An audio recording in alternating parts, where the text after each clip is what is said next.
Hello बच्चों, नमः संस्कृताय, जय माता दी। बच्चों, जैसा कि आप सभी जानते हैं कि इस समय हम संधियां पढ़ा रहे हैं।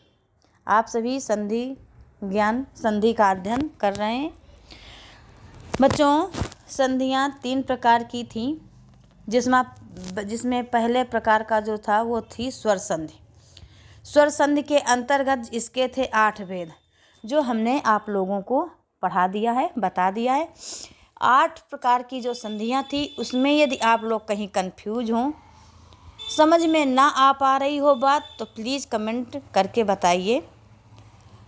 और 8 प्रकार में से कुछ प्रकार 9th में हैं, कुछ 10th में हैं, कुछ 11th और 12th में हैं।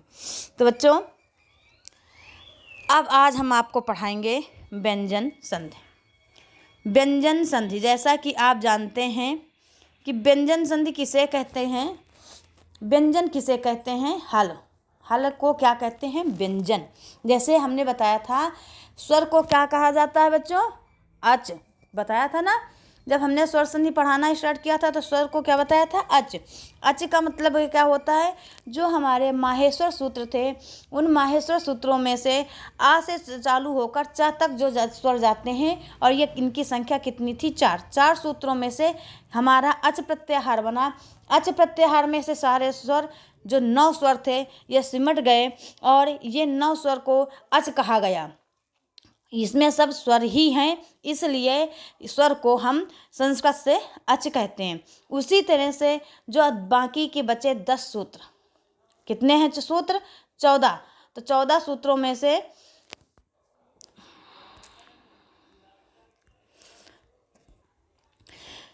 14 सूत्र थे, 14 में से 4 माइनस कर दिया। आप ये समझ लीजिए कितने बचे? 10। 4 क्यों माइनस किए गए? क्योंकि इस 4 में से हमारे सभी स्वर हैं। क्या हैं? स्वर। अब 10 हमारे क्या हैं? व्यंजन। और व्यंजन हमारा शुरू होता है वरट से। है वरट से लेकर स, सर, हल, वहाँ ला तक जाता है, इसलिए इसको हल कहते हैं। हल में हमारे संपूर्ण व्यंजन सम्मिलित हो जाते हैं, समिट जाते हैं, एकत्रित हो जाते हैं, इसलिए व्यंजन को हम हल भी बोलते हैं। इस जो फिर मान लो चाहे संधि में हो या ऐसे व्यंजन वर्ण हो, उसको भी हम हल वर्ण बोल सकते हैं, व्यंजन वर्ण बोल सकते हैं। तो बच्चों, वही आज हम आप सबको व्यंजन संधि बताएंगे, अर्थात हल संधि के बारे में बताएंगे।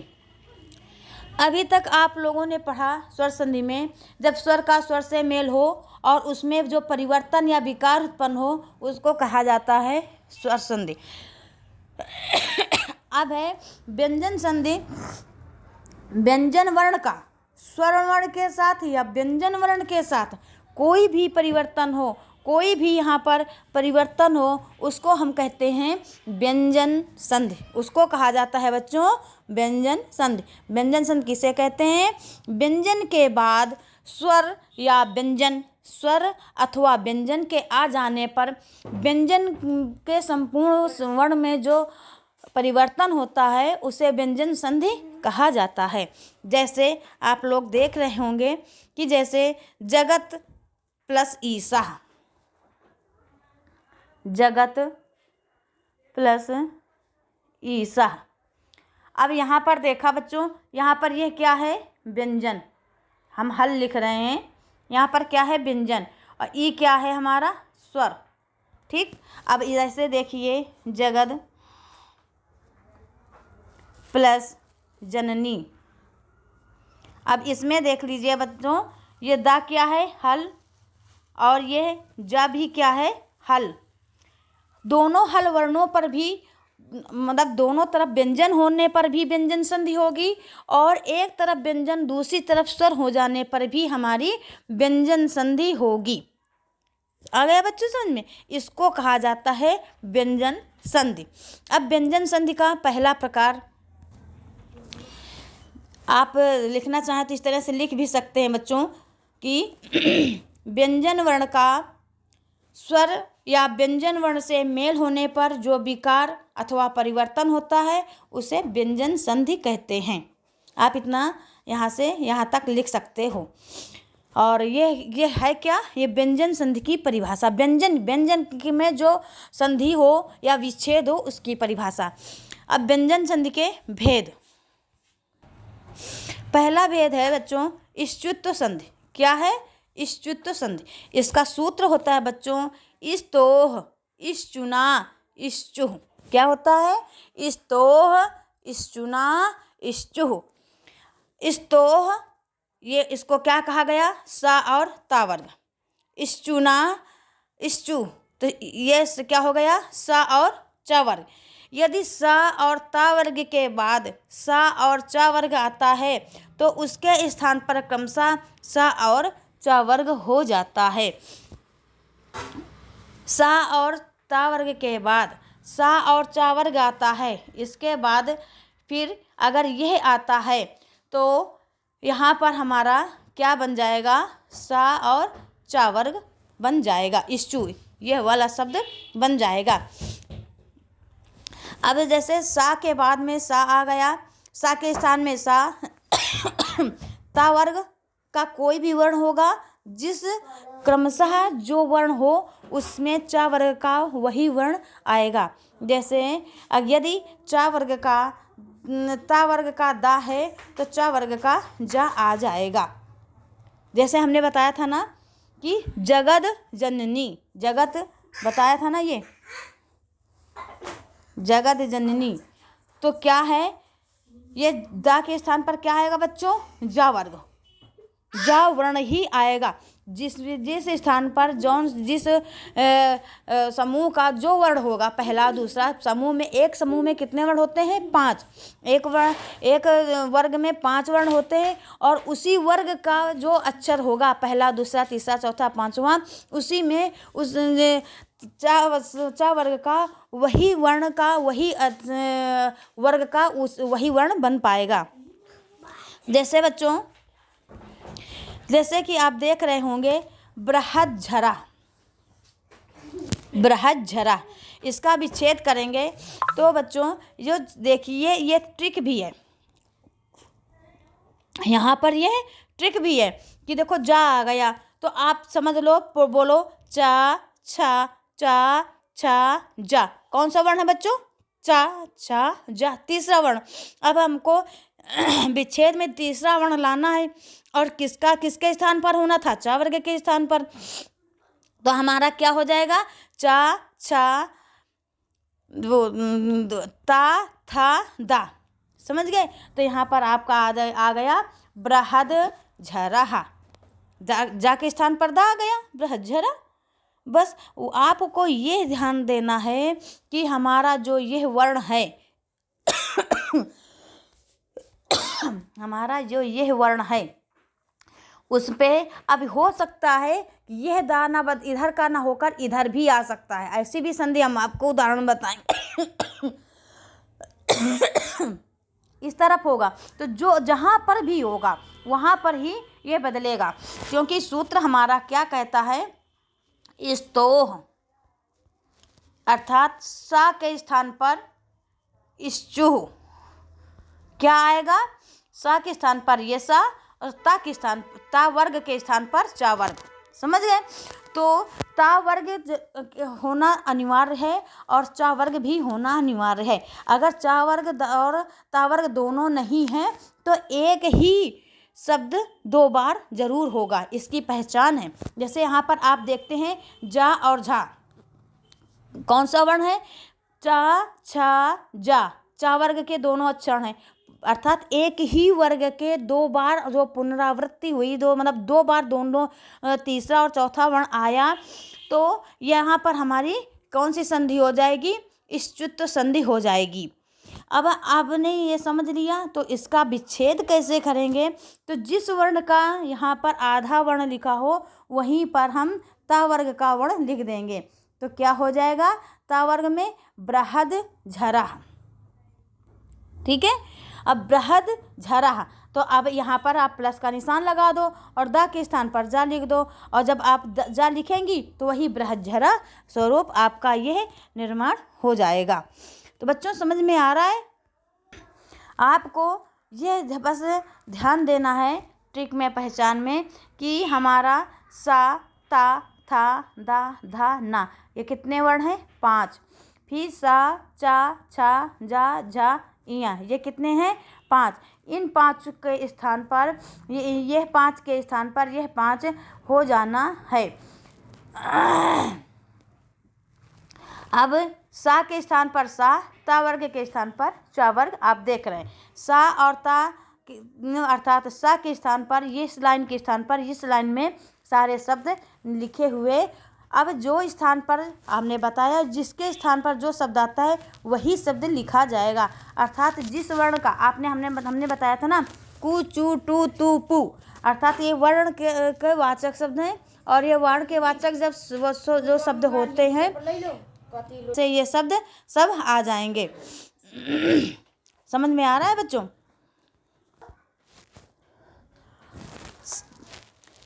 इसको हम सूत्र की परिभाषा से इस तरह समझ लेंगे कि इस तो अर्थात सा वर्ग, सा और ता वर्ग, फिर सा और चा वर्ग, बस ये दोनों वर्ण हमको याद रखना है। बच्चों अब जैसे ये उदाहरण देखिए, सद्जनः, कश्चित्, दुश्चरित्र, उज्ज्वल, उच्चारण, सारंगजयः।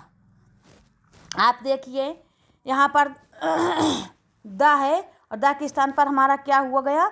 जा। यहाँ सा है, सा के स्थान पर क्या हो गया? सा। यहाँ सा है, यहाँ इसके स्थान पर क्या हो गया? सा। तो वही शब्द यहाँ पर परिवर्तित हो जाता है।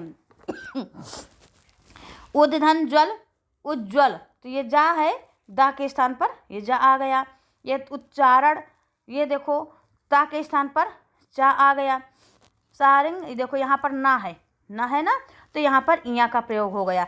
जिस वर्ण का जो वर्ण है वर्ग का पंचम अक्षर है तो पंचम अक्षर इया है, वर्ग का पहला अक्षर है तो पहला अक्षर चा है। इस तरह से बच्चों उसी वर्ग का उसी शब्द यहाँ पर लिया जाता है। आप इन उदाहरणों को अच्छे से सॉल्व करें, आपको समझ में आ जाएगा। जैसे कश्चित्, कश्चित्, यहाँ पर क्या है? कस, फिर क्या है? चित। अब इस सा के स्थान पर कौन सा सा आ जाएगा?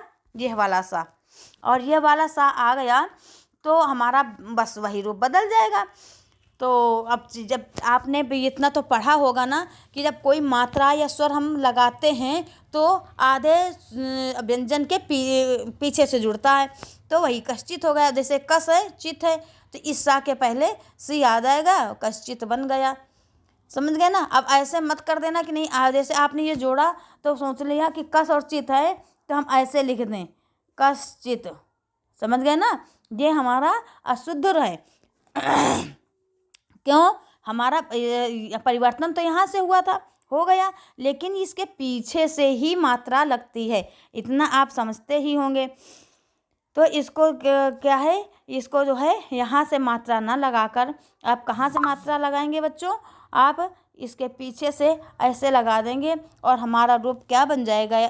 बन गया कश्चित। समझ गए बच्चों?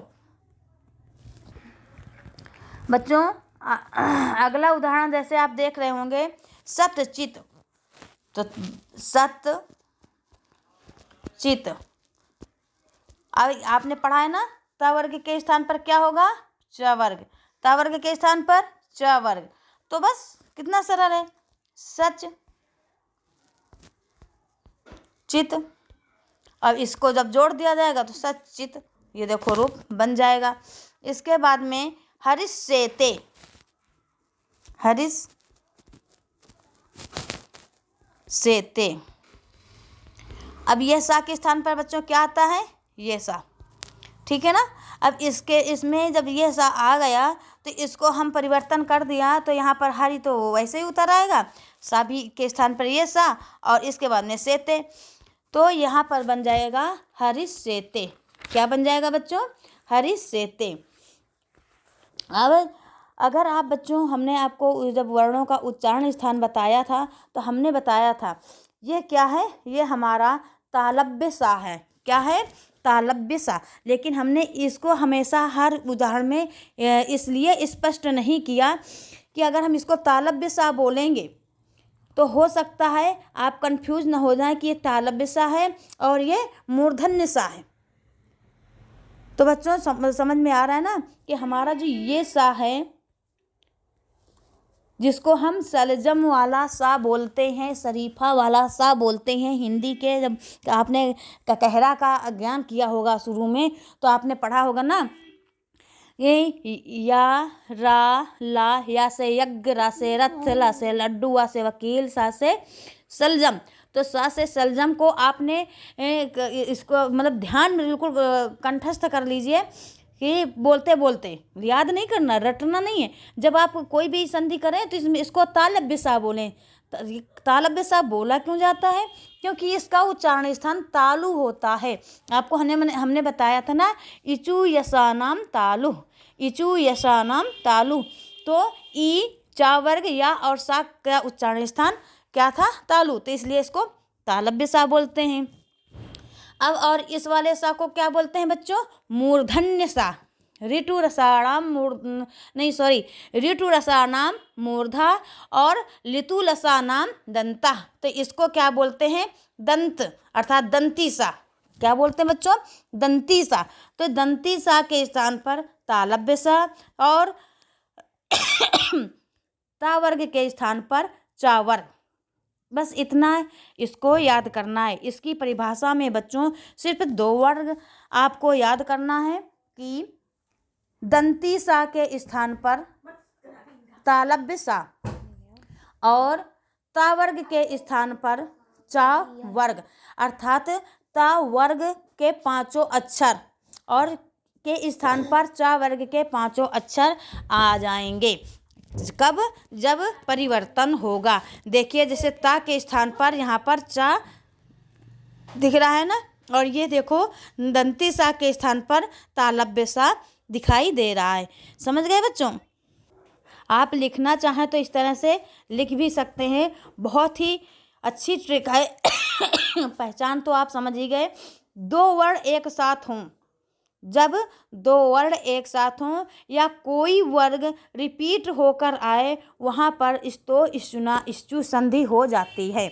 वहाँ पर इष्टुत्व संधि हो जाती है, इष्टुत्व संधि हो जाती है। समझ गए ना बच्चों।